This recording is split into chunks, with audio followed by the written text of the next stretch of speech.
Everybody. Hope everybody's doing well. 你们好吗?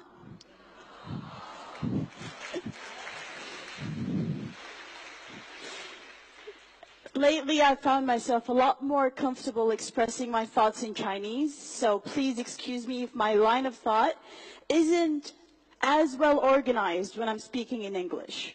But if you bear with me, I promise you will get out of here smiling by the time I end. So, as introduced, my name is Hodan Osman, and I come from a country called Somalia. Any of you heard of it before? Yes, that's not loud enough. Thank you. What do you know about Somalia? That's what I want to know. It's okay. I won't mind. Shout. What do you know about Somalia? 海盗. It's okay. You can say it. Number one, 海盗. Number two? Sorry?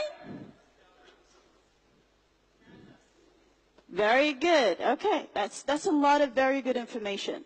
There's one thing you don't know about Somalia. Somalia is the land with the most beautiful women in East Africa. Agree?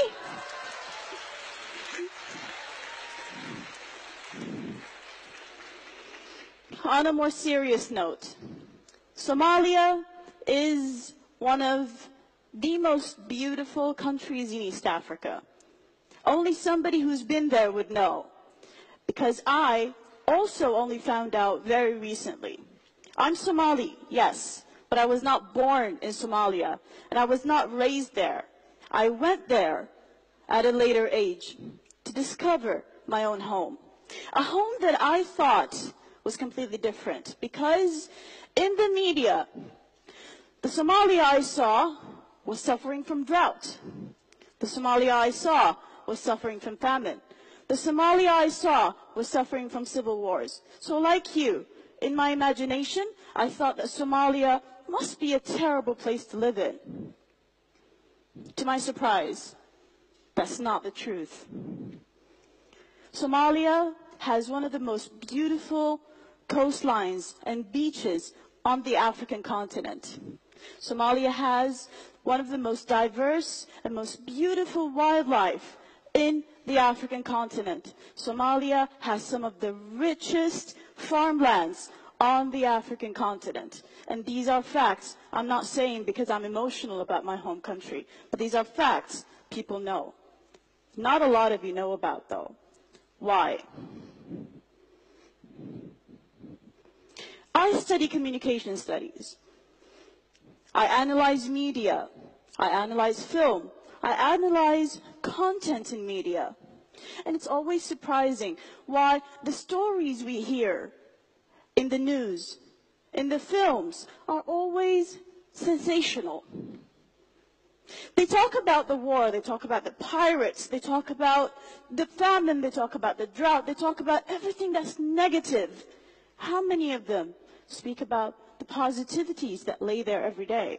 How many of them speak about the everyday stories of people just living their normal lives? How many? I'm sad to say, not many. And that is why people have the wrong idea about the richest continent on the entire planet, Africa. Africa, in recent years, became synonymous with underdevelopment. It became synonymous with chaos. It became synonymous with everything that's bad. And that's sad, because that's not the reality on the ground. People who have been there, people who have visited, people who have seen for themselves and have lived there know that Africa is a land where children are happy. I'll give you a very simple example. Last year, I went with some of my colleagues to Zanzibar. Anyone from Tanzania? Nice. Zanzibar is one of the most beautiful places I've ever visited. But you know what's more beautiful? The children everywhere are just laughing and smiling and running around. My Chinese friends were surprised, and they just stopped and said, 哎，非洲的小孩很开心哎。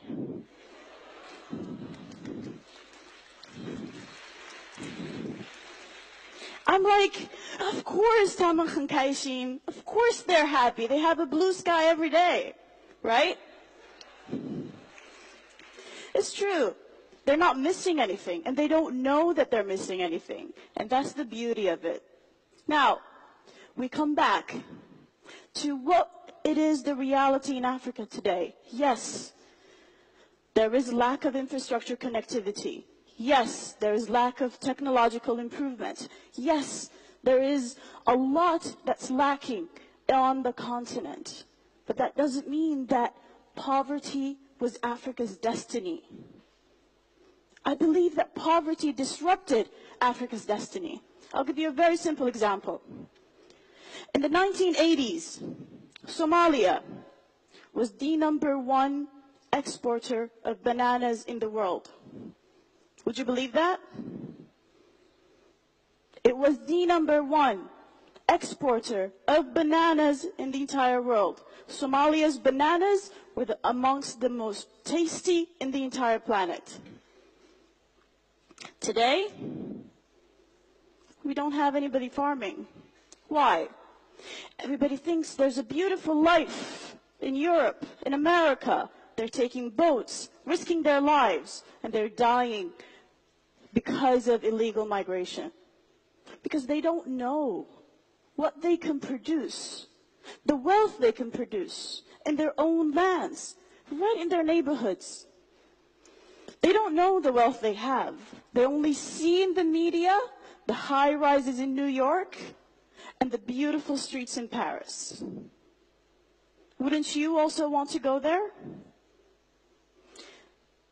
13 years ago when I came to China, almost all of my Chinese friends longed to go to America, longed to go to Europe. Why? Because they saw those places as extremely developed, as beautiful, as fascinating. Now, what about you young graduates, especially my Chinese friends here at the stage? When you graduate, where do you want to work? Beijing, Shanghai, Shenzhen, right? Am I right to assume that? Yes. Why? Because in 13 years, Beijing, Shanghai, Shenzhen became a lot more beautiful than some of the leading capitals in the world today. Last year, I visited Los Angeles, New York, Washington, London. And guess what? When I sat in the subways in these cities, I kind of felt a lot more comfortable in the subways in Shanghai.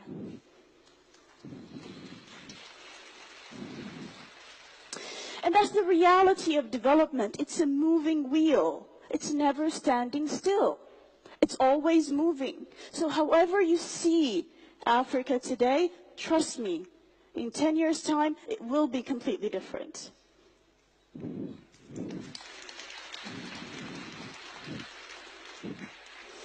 Another example.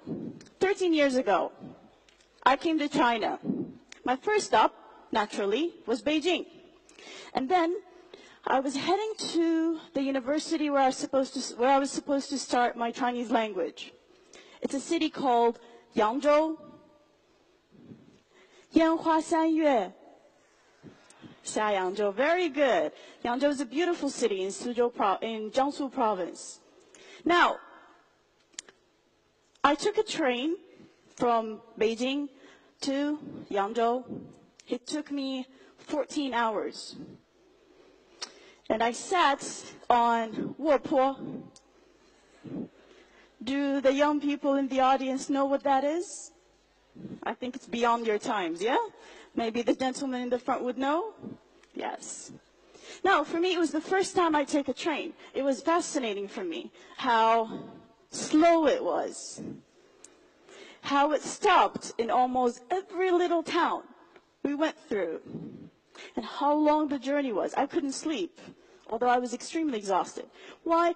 Because I thought I would miss my stop. I did not speak a single word of Chinese, and everything was in Chinese. Most importantly, all of the cities sounded alike. How am I going to know when I'm in Yangzhou? So I couldn't sleep. And I kept asking and asking and asking, are we in Yangzhou yet? And nobody spoke English. Luckily, I found my way.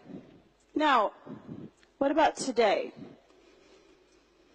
Today, I can take a train from Beijing, and it will take me to Hangzhou in how long? 5 hours. How amazing is that? That is the transformative force of development nobody can stop. However, what does development actually need? I mean, the same years that are passing while I'm in China are passing while my family and friends are in Somalia. Difference is, when I'm in China, every day I look here, there's a new building. I look there, there's a new road. I look there, there's a new train station. What about in Africa? Not many countries in Africa have witnessed this kind of transformative force. Ethiopia is one, Djibouti is another, Kenya is another, but why? Let's ask ourselves, how come some countries in Africa are witnessing transformative changes in their countries and the lives of their people and the socio-economic development, while some aren't? It's because most of Africa's countries are yet to actually take a long-term vision of development into their policy of governance. And that is where China succeeded. China planned for this 40 years ago. Everything you see today was planned and envisioned and continuously implemented. We don't have a lack of plans in Africa. When I went to Somalia, I visited almost every single minister we have. I looked in their cupboards. They have these huge books of researches, of plans, national development plans, that are gathering dust. Why? Because when a new minister comes, he wants to make a new plan. When a new government comes, they scrap everything out and they come up with something new. I mean, I'm all for change and everything, but still, there is merit to continuity. And that is what we need to learn as Africans from China. Make up your mind. Where do you want to be in 50 years? Where do you want to take your people in 50 years? Where do you want to take your country in 50 years? And stick to that plan. That is the only way that the stigma that haunts every African will go away. Do you agree? Let's see some of the changes happening in the continent. This year, 2 months ago to be exact, I had the pleasure to go to Nigeria. Now, for our viewers in China, when you look at that station, do you see anything different from what you see here in China? It's quite similar, right? As I walked up, it felt so familiar. I felt like I was in Jinhua. It really looks like one of the train stations in Jinhua. Most interestingly, this is Idu Station. This is the departure hall. The only difference was, when I realized that I'm not in China, I'm in Africa, is when I saw Nigerian men, women, and children in a line trying to buy tickets and getting into the train station. This is the ticket I bought.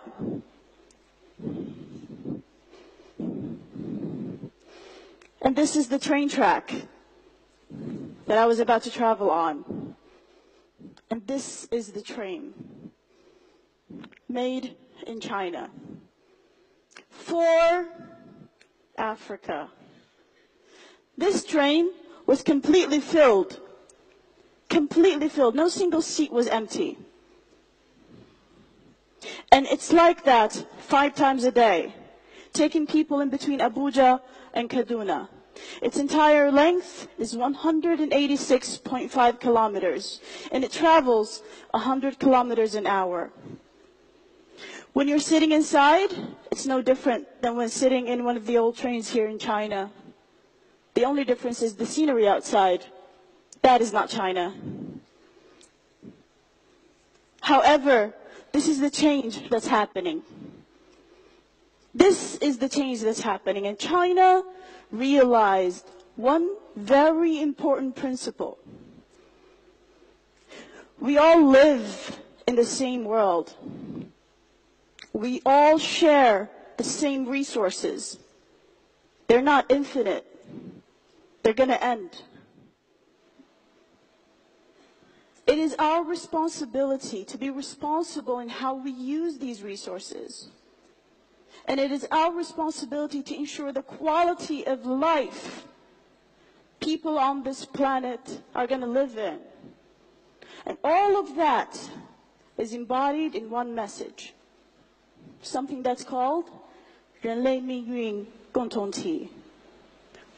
Building a community with a shared future. What does that mean? It means that my happiness is connected to yours. My prosperity is connected to yours. My life is connected to yours. Because if today I use up all of your resources just to make my own little life better for 50 years, what are my children going to live on after that? Because I've depleted your resources. I haven't created development in your side. So that's how we are interconnected. And that's how we are interdependent on each other. And this is what China realized. I was very fortunate and honored to be a part of this year's POCAC Summit. During the roundtable sessions, leaders from 53 countries spoke their mind about how they viewed their relations with China, how they viewed China-Africa relations, and how they viewed the notion of building a community with a shared future between China and Africa. And it was a unanimous thought that our fates are interdependent, that they all agree if we don't move together, we will go nowhere. In Somali, we have a saying that says, which means a single finger cannot wash a face on its own. If you want to clean your face, you need 10 fingers, which means we need to all gather together to build up our shared happiness. Thank you very much. Thank you, Hodan.